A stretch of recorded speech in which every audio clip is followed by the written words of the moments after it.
मैं कुंभ हूं, सनातन धर्म का सबसे बड़ा आस्था का सैलाब मैं ही हूं।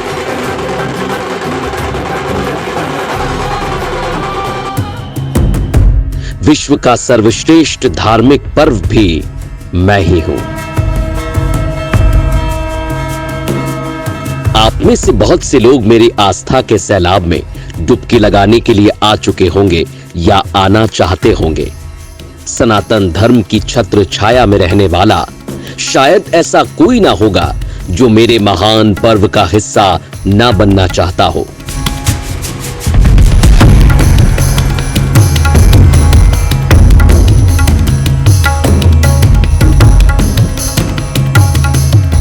लेकिन मैं दावे के साथ कह सकता हूं कि आप सभी को मेरे विषय में बहुत कम जानकारी है, और जो जानकारी भी है वह पूर्णतः सत्य नहीं है। इसलिए आज मैं स्वयं अपने बारे में आपको संपूर्ण बातें बताने जा रहा हूं।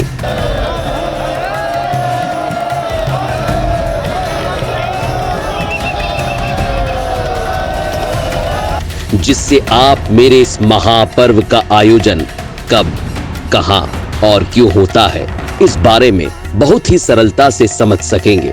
और इस वीडियो को अंत तक देखने के बाद जब अगली बार आपको मेरे इस महापर्व का हिस्सा बनने की कृपा प्राप्त होगी, तब आपको पूर्णतः यह जानकारी होगी कि आप कहां और क्यों हैं।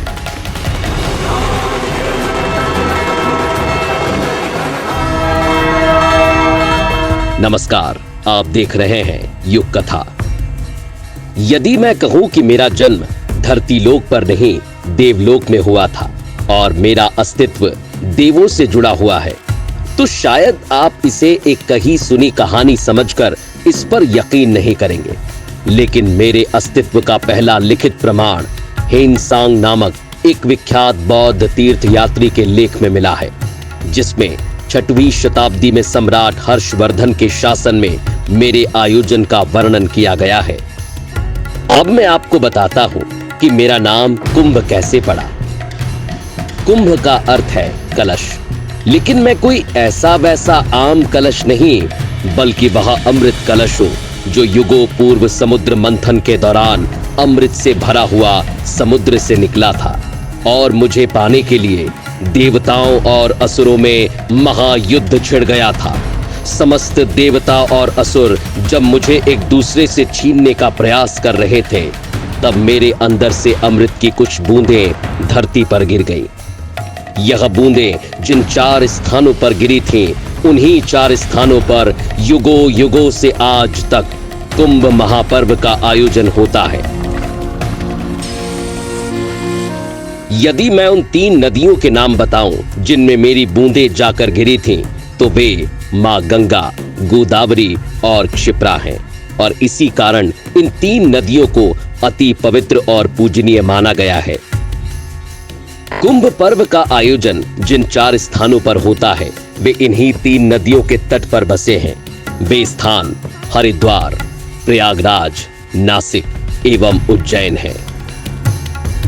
जिनमें से हरिद्वार और प्रयागराज मां गंगा के तट पर शोभायमान है, तो वहीं नासिक गोदावरी की गोद में और उज्जैन क्षिप्रा के तट पर बसा है।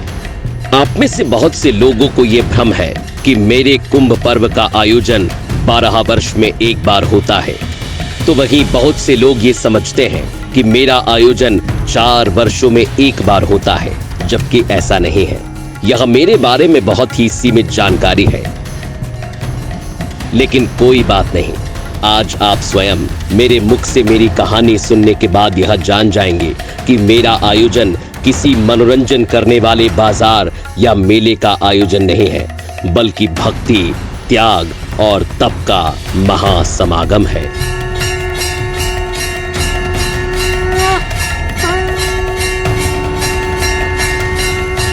युगों युगों से चली आ रही एक अटूट परंपरा है। सभी ग्रह नक्षत्रों की स्थिति से बनने वाले योग संयोग के सही बैठने पर ही मेरा भव्य आयोजन होता है, और दुनिया भर से श्रद्धालु इस आस्था के सागर में डुबकी लगाने मेरे दर पर आते हैं। आज मैं आपको बहुत ही सरल प्रकार से मेरे बारे में वो संपूर्ण जानकारी दे रहा हूं जो आपको आज से पहले इतनी सरलता से कहीं भी नहीं मिली होगी। मेरे 4 प्रकार हैं। पहला कुंभ, दूसरा अर्ध कुंभ, तीसरा पूर्ण कुंभ और चौथा महाकुंभ। कुंभ मेला प्रत्येक 3 साल में बारी बारी से हरिद्वार, प्रयागराज, नासिक एवं उज्जैन में आयोजित होता है। अर्ध कुंभ मेला, जिसका अर्थ है आधा कुंभ, यह प्रत्येक 6 साल में केवल 2 ही स्थानों पर आयोजित होता है, हरिद्वार और प्रयागराज। पूर्ण कुंभ पर्व अर्थात जो प्रत्येक 12 साल में एक बार आयोजित होता है। प्रत्येक 12 साल के अंतराल में पूर्ण कुंभ मेले का आयोजन हरिद्वार, प्रयागराज, नासिक और उज्जैन में बारी बारी से होता है।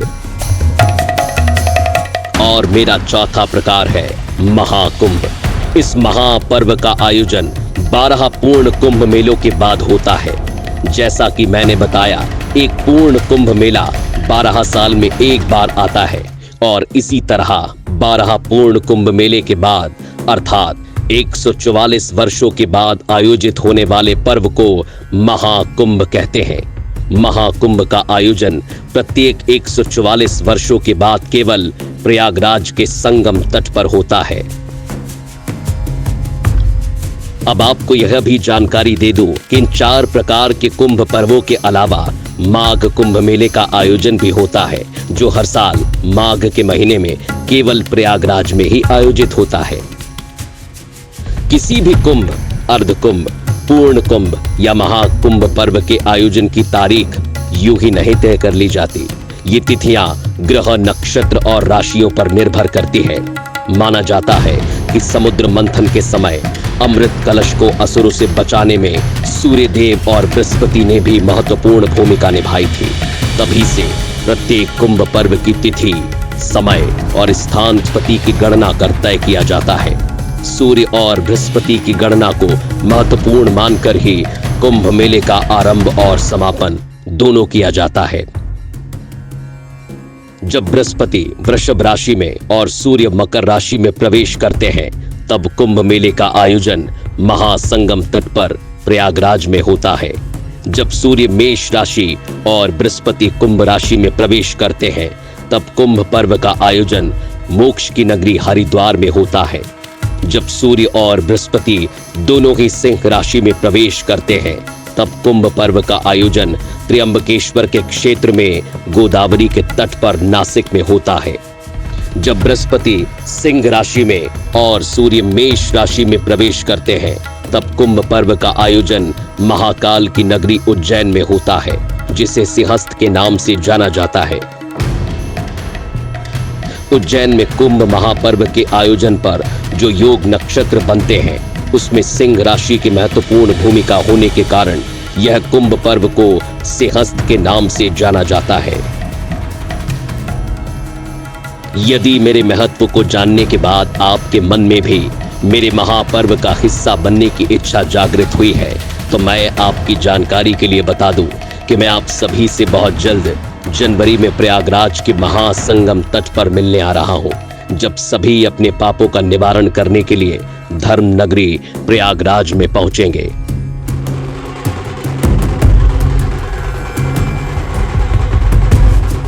जब जब मेरा आयोजन होता है, तब तब धर्म ध्वजा बलवती होती है। ओम नमः शिवाय के उद्घोष के साथ हर अखाड़े के साधु संत मुझ में आकर समा जाते हैं और अपने पापों की मुक्ति के लिए हर एक प्राणी मेरे पास स्वयं चला आता है और मैं भी उन्हें निराश नहीं करता।